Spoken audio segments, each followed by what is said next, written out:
Today is Sunday, July 1st, 2018, and this is Celtics Beat here on CLNS Media, the leading online provider of audio, video coverage of your Boston Celtics. Episode 269, featuring Fred Katz of Mass Live, is brought to you by Simple Contacts. Go to simplecontacts.com, use the promo code CelticsBeat at checkout for $30 off your first order. Again, that's simplecontacts.com/CelticsBeat, or use that promo code CelticsBeat at checkout for $30 off your first order.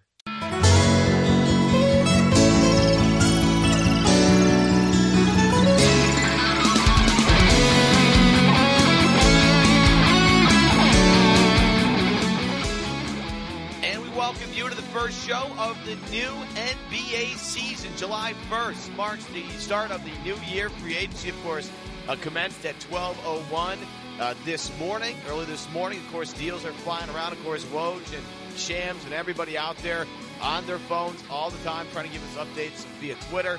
Although I believe the Celtics offseason will be one of the most quiet ones that we've had in a while. Definitely much quieter than it was last year, for sure, when they changed the roster over almost completely. 11 new faces in Boston last year. Evan Valenti filling in for Adam Kaufman here on today's Celtics Beat. He'll be back next week. Don't worry, just taking a quick vacation.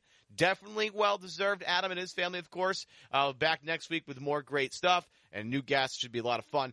But before we get to Fred, because I want to get to Fred in a second, not going to waste your time here on what is a beautiful weekend and what should be a nice 4th of July week, I want to tell you guys that first and foremost, you should need to subscribe to this show in iTunes and in Stitcher. It's the best way to be caught up with all the shows, or you can follow me or Adam on Twitter. It's Adam M. Kaufman on Twitter for Adam. I'm just Evan Valenti, EvanValenti. But not only that, make sure you subscribe to the CLNS Media YouTube channel. We have a whole bunch of stuff, not just this show, not just Patriots Beat with Mike Petralia, not just Good and Plenty with Jeff Goodman. We have Patriot Roundtables, Celtics Roundtables, of course, that I'm on. But we are also at all the press conferences. So make sure you stay tuned for more stuff from Danny Ainge, more stuff from Brad Stevens, more stuff from the newcomer in Celtic Green, Rob Williams. We had his press conference, his introductory press conference up on our YouTube channel right now. Check out what he had to say about working hard. I think the Celtics obviously nailed that draft pick, and all the stuff that was, leaked out about Robert Williams' maybe work ethic. It might have been overblown in college. Seems like he's got his head on straight as soon as he walked in the door in Waltham. But want to take some time here as we get started on this show. We're talking about newcomers. We have a newcomer to the Celtics Beat. He works for Mass Live. He takes the place of Jay King. It's Fred Katz. Fred, before we even get moving, how you doing, buddy? I'm doing well. How are you? I'm doing okay. Give us a little background on you. You're brand new to the beat. We're very excited to have you. First and foremost, get ready to embrace the weird. But give us a little bit of your background. Where are you from? So I'm from New York, actually. Yes, definitely embrace the weird. I'm from New York. I've been covering the Oklahoma City Thunder for the last couple of years. Got the job a few months ago, and am in the midst of moving up to Boston right now. I'm still actually staying in New York for a little bit and signed a lease. I'm waiting for the lease to actually start before I get there. So you and I have been talking a little bit about how you're a somewhat Syracuse guy. You went there for 1 year, right? Yeah, I was there my freshman year, and then I ended up transferring to Missouri. But I was a basketball manager there in the year of Johnny Flynn and Eric Evendorf and Paul Harris. There were some good players there. Renze was there. Wes Johnson was redshirting. Andy Routens. It was a good team. It was a Sweet 16 team. I only bring this up because this is either going one of two ways. Either one, this is going to be great, or two, I'm going to cut this from the entire podcast. This could go very well or very poorly. But I have this weird thing where I have a really good memory, right? So I forget where I first heard you, but you were in Oklahoma City covering the Thunder. And it was during a press conference. I'm not really quite sure what was going on. I think it was a Russell Westbrook press conference. Something was said. I think your voice was around, and the camera was on you. And I was like, I think I know that guy. So let me try. So I was at Q's 08 to 12, right? And I want to ask you a question. Did you have a class at SU with a professor that may or may not have been intoxicated during the class? It's possible, but I don't remember that. What was the class? So I don't want to throw anybody under the bus, but it was a math class, a pretty entry-level math class. And a professor may or may not have been intoxicated at the time. The entire class might have known this and watched the class essentially fall apart as the professor tried to teach it drunkenly. I think It was like a freshman year, early level math class that nobody actually wanted to be in, but we had to take for like a requirement. That's a hell of an endorsement for Syracuse. It is, isn't it? No, I don't remember that. Maybe now that you're saying it, now I feel like I have vague memories, but I don't know if it's because you're just saying it to me or because I was actually there. Let me take you through what I'm going through right now. So there was a moment in this class where the word variables was written on the chalkboard, but the letter V and the letter S were in two completely different spots. Like one was written and it would curve down to the right as it went further throughout the word. Like V was nice, then A got a little wonky, then as it kept going, it got a little less like you couldn't really tell what it was. It looked more like hieroglyphics at the end. So basically how this has gone is exactly how I thought it would go. You don't remember this at all, and I do very vividly, just because I never forgot that. I was like, here's how it went in my mind, and you could be a completely different person, but here's how just because things are situational. I think I had to leave the class because I was laughing so hard that this was actually happening in a college level, at a university that I really wanted to go to, and I was sitting on a bench outside the classroom laughing my ass off because I just couldn't handle that. And right when I was about to go back into the classroom, you walked out doing the same exact thing I did, like getting a breath of fresh air because we just could not handle being in the environment without laughing our ass off collectively. That's how I remember this going. I remember none of that. Yeah. I remember none of that, but it might have happened. Regardless. Welcome to the beat. It's good to have you. Glad to always have fresh faces in Mass Live. It's a great job with coverage. Coming from Oklahoma City to Boston, you're used to covering a guy, Russell Westbrook, that A, generates a ton of media attention, and B, is a tough interview. What have you learned in your time with Russ to maybe prepare you for this job? Oh, God, I don't think there's anything about covering Russ that is replicable to covering any other person, to be honest. He is He is his own human being, I think would be the nice way to put it. He's very difficult to cover. He really doesn't want to let you in, and makes it very difficult to interview, whether in a really any sort of setting, scrum setting or any other. So quite honestly, I'm not sure if there's going to be that much of an overlap. I mean, look, it's not like Russ stands for the entire team. There are lots of guys on that team that are super easy interviews. Steven Adams remains one of the best in the league, and I got to cover Enes Kanter, who's great with that. And there are a lot of really good guys on that team. But yeah, Russ is real tough. He's real tough to deal with every day. There's no question. Yeah, and you're used to quote machines because everything Steven Adams says is just incredible. Kyrie sort of a similar everything way. He says blows up. Yeah, everything Steven says blows up. Kyrie's very similar. He's very weird. Just gonna prep you for this. He's one of those guys, and I love Kyrie. I love watching him. I love listening to him speak because he's just a different guy. But he's one of these guys that thinks he's intellectual, and then every once in a while says something very, very poignant. But for the most part, it's a lot of just like fluff and BS and to distract you from like what question you originally answered. It's really great. But you come to a team here, Fred. It's pretty well set up for the future. It's this interesting thing going around, not only just Celtics fanhood, Celtics Twitter, but just NBA Twitter in general, how Boston essentially is going to say no to bringing on LeBron James and Kawhi Leonard, and basically everybody in any other situation besides Golden State would take that, and yet here we are, and Boston saying no to bringing on a guy like LeBron James or trading for Kawhi Leonard. They're just it's not crazy. Where do you stand on the Celtics not bringing in either one of these guys? Yeah, I mean, I think, LeBron, it makes it tougher. He just turned down his player option. There's not really a viable way for him to get there if it's not going to be some sort of a pickup on a player option. And obviously he has to want to come there too.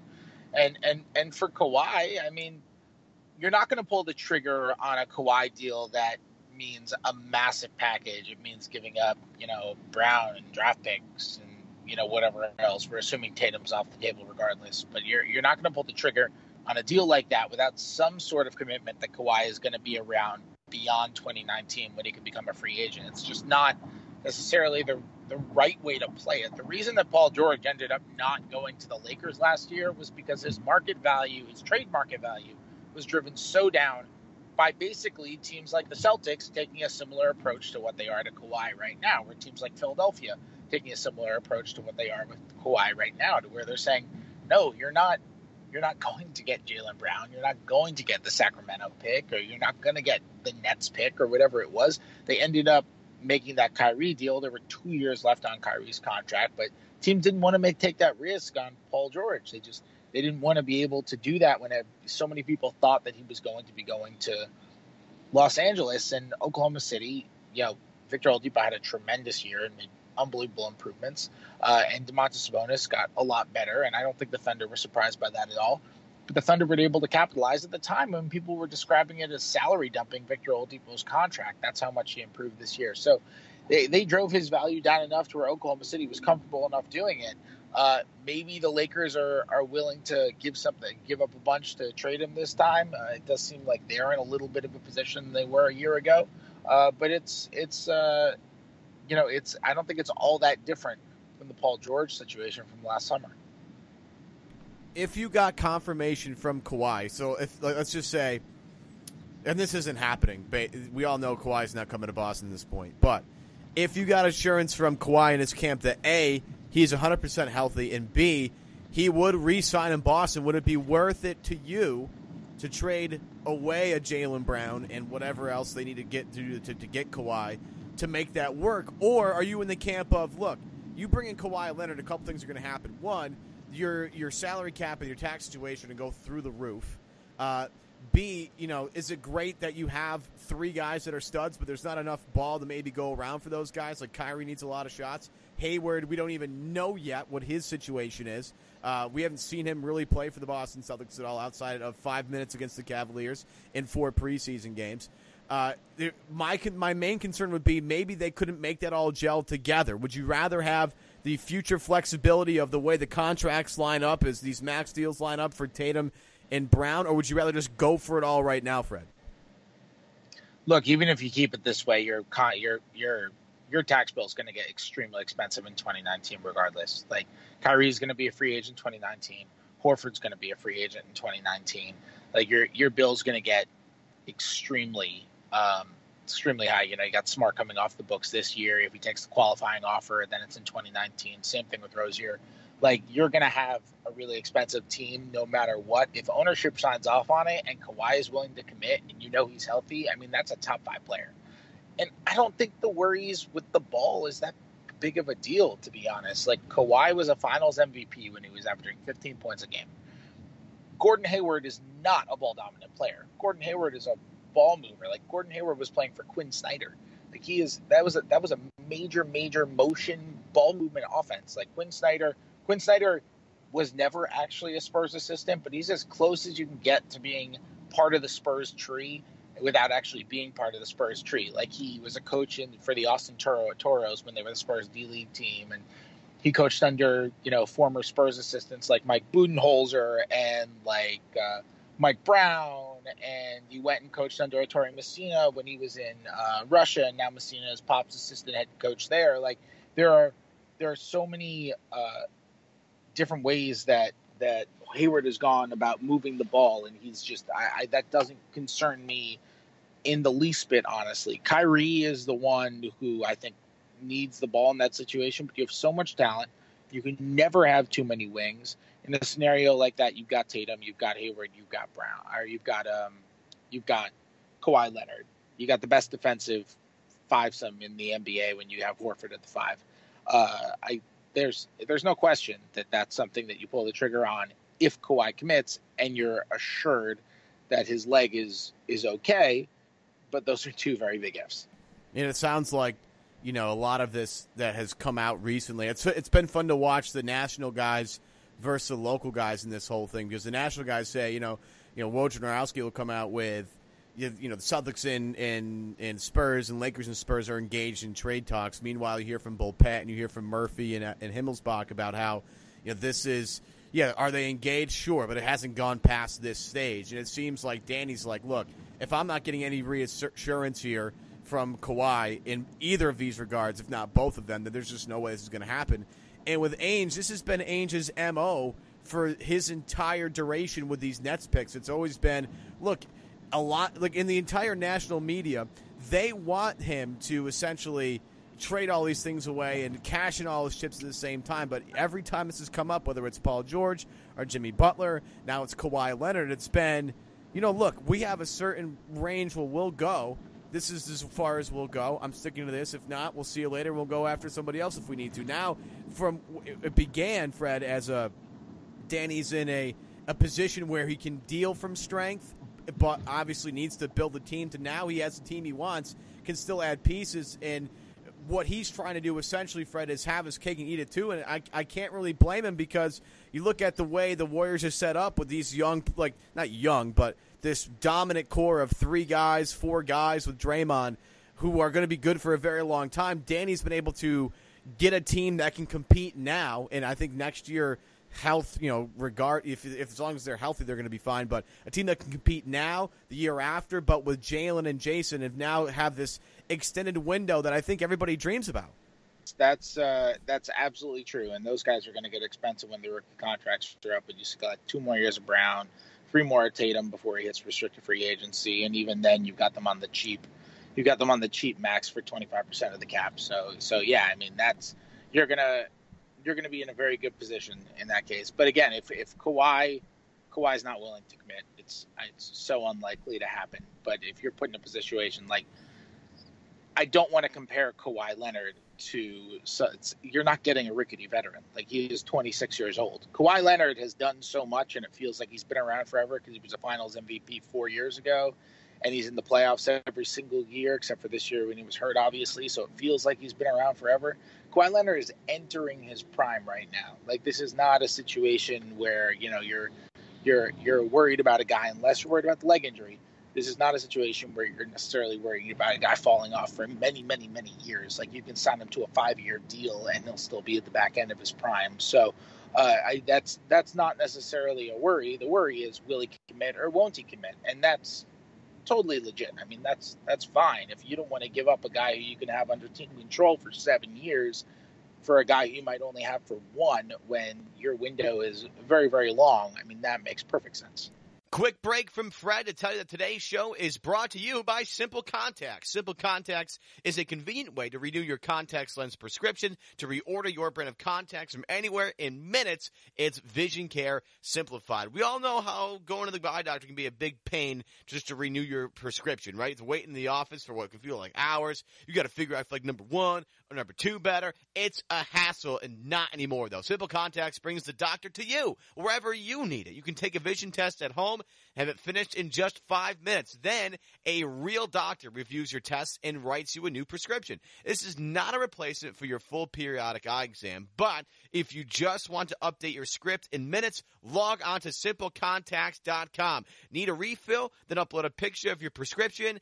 Simple Contacts handles the rest. And the contact lens prices, folks, are unbeatable. The vision test is only $20 and shipping free. Best of all, my listeners get $30 off their first Simple Contacts order with the promo code CelticsBeat. Try it yourself and save $30 on your lenses by going to simplecontacts.com/CelticsBeat or enter the code CelticsBeat at checkout. Again, $30 off your first order. simplecontacts.com/CelticsBeat, or just use that promo code CelticsBeat at checkout. Back to Fred. What's your view from a guy that went from covering the Thunder for a couple of years? What's your view of Jayson Tatum? What do you know? What have you been able to watch and see? What do you like about him? Same thing as everybody else. He's really good. I just think it's amazing that how much better of a defender he's become in the last year and a half. That's kind of the thing that stands out to me the most. I think everybody knew he was going to be a good scorer. Maybe not the shooter that he is so quickly, but I think people even saw, like, eventually he'd become a shooter. But I don't think I at least didn't think that he was really going to be this type of defender. And now all of a sudden he could be in the middle of, like, one of what's consistently going to be one of the best defenses in the NBA with with Horford there, and obviously with Brown being an excellent defensive player too, and Marcus Smart and a bunch of other guys like that. Rozier is really good, and it's. I was surprised that Tatum fit in so quickly. Not just because I didn't think he was so good on that end at Duke, but also because like rookies just aren't defenders. Like you look around the league this year, there were so many rookies who were good defenders. Like rookies are normally, even rookies who are good are not good. You know, like Michael Carter-Williams won Rookie of the Year. Michael Carter-Williams was not a good player that year. Rookies who are good are just good for rookies, and then they become good. You look at a lot of guys who become great players. You look at their rookie years, maybe they put up numbers on bad teams. They weren't good. Jayson Tatum's really being a good defensive player as a rookie, which tends to be the last part that comes. I mean, go look at clips of Tony Allen as a rookie. He was good, but he wasn't close to what he was as like Tony Allen. Like it was just amazing to me how many good defensive rookies there were in the league this year, you know, from him and to Frank Ntilikina and just a lot of good ones. And Tatum was one of them. Yeah, Donovan Mitchell, even Lonzo Ball wasn't that terrible defensively at times. Like I know Lonzo Ball's a good defender. Yeah. No, Lonzo Ball's a good defender. He's long. He fights hard on the perimeter. Anyone with that length who can get over a ball screen is a good defender. I mean, when he's guarding guys who are smaller than him. So we have the free agency period coming up. July 1st, obviously, is the first day of the new NBA calendar when NBA free agency starts. Celtics have some guys they're looking to bring back. Keith Smith's been all over Aaron Baines. He kind of he said it on Adam Kaufman, who usually hosts this show, his last show, that Aaron Baines, it's pretty much locked in. I mean, they had him representing both Brad Stevens and Jayson Tatum at the awards ceremony. If either one had won, Baines would have accepted it on their honor. You don't bring somebody to an award ceremony like that if you don't have any intentions of bringing them back. So it looks like Baines is coming back. But the big one, obviously, Fred, is the Marcus Smart restricted free agency thing. That's going to be really interesting. Now, again, Keith last night, I believe, was the first one to have this, that Marcus Smart has they've at least tendered Marcus Smart and have extended him the qualifying offer of $6 million. Now Marcus Smart hits restricted free agency. What team out there, Fred, to you is the most dangerous when it comes to prying Marcus away from the Boston Celtics? Maybe Phoenix. It could be Phoenix. They're going to have room. They want to win next year. He makes sense there. They need some sort of competent ball handler next to Devin Booker. Maybe he's not the most conventional point guard, and he's not really a good guy off the ball, but he just finds ways to make it work. You could see Indiana having something, put him next to Victor Oladipo, similar type of thing. Oladipo and Booker are both kind of, they're more shooting guards than they are point guards. They really run their team's offenses, and Smart can figure stuff off the ball, and you'll have a really, really feisty backcourt with Smart and Oladipo. I mean, that could combine for the best defensive backcourt in the NBA right away. And maybe Dallas. I mean, Dallas seems like they want to spend their cap space on a center this summer, and maybe they just, maybe they end up missing out on some centers. Maybe they don't end up making a play for DeMarcus Cousins or whomever else, and maybe they just end up settling for like a Montrezl Harrell or something like that, and they end up having leftover room. And Dallas doesn't really have that much incentive to tank because they traded away their top 5 first round pick for next year. So if you if you miss out on those centers, Dallas could end up going out and making a nice little offer to Marcus Smart or something like that. So I think those teams could be there. I also think the possibility of him picking up the qualifying offer is really there. It's $6.1 million. He could enter free agency in 2019. A lot of guys have picked up player options when in a normal year they wouldn't. Thaddeus Young picking up his player option is not a thing that would happen in a normal year. Danny Green, same thing, because the market is going to be so dry this year. It's people tell me Aaron Baines could be worth the taxpayer mid-level exception, but there's only so many spots for big men, so he also could just end up having to settle for the minimum. And Marcus Smart could end up just not really with any very enticing offers this summer too, because of that same sort of principle. There's just only about 7 teams who are going to have significant cap space, and it's going to be hard for really any free agent to get any sort of big time offer if he's not like a for sure max guy. Yeah, and you can look at Nerlens Noel as a guy that tried to bank on himself with that qualifying offer, and now here we are. He's going to be in unrestricted free agency, and I haven't heard anybody even sniff around Nerlens Noel. So this could go, and like, unfortunately for Marcus, he just becomes a free agent at the wrong time. It's not like when Evan Turner and Alan Crabb became free agents and all of a sudden Portland's handing out, bags of cash and basically dropping it on their doorstep for Marcus and for Baines and very productive players. It's just unfortunate that this is going this way.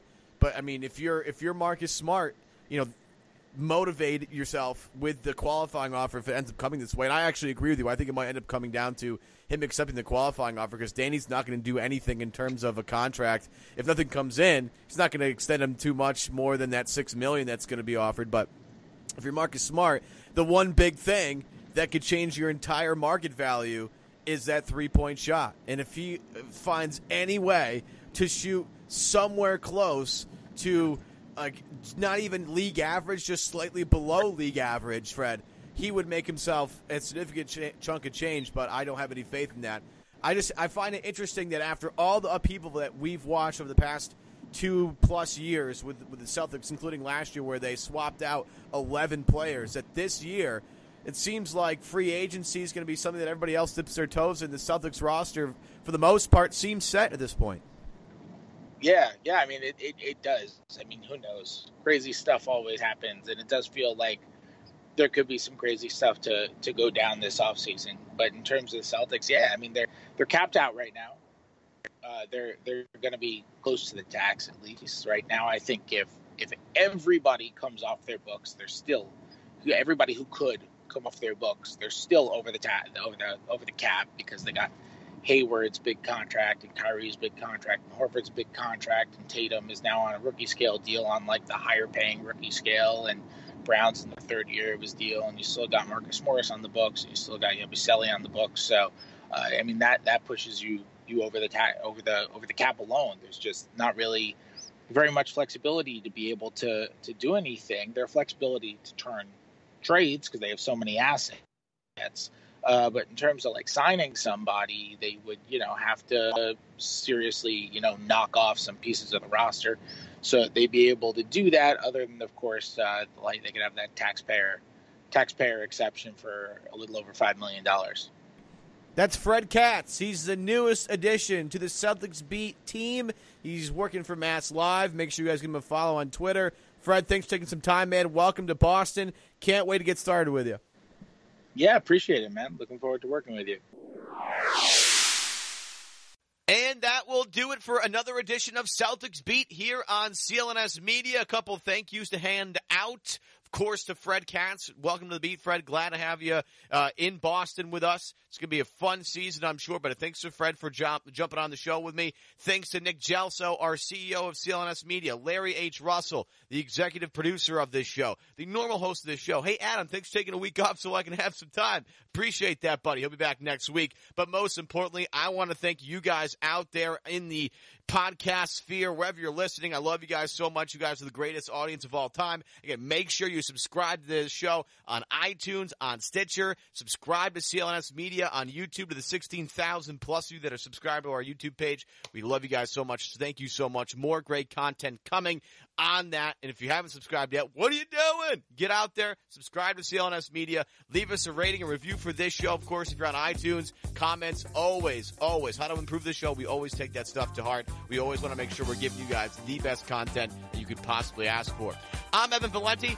I'm taking off for this week. You guys have yourselves a happy 4th of July. Should be a much quieter little free agency period here for the Celtics as they have most of the roster filled out. But you never know with Danny, of course. But I'm going to go relax and enjoy the sunshine. Gino, let's get out of here.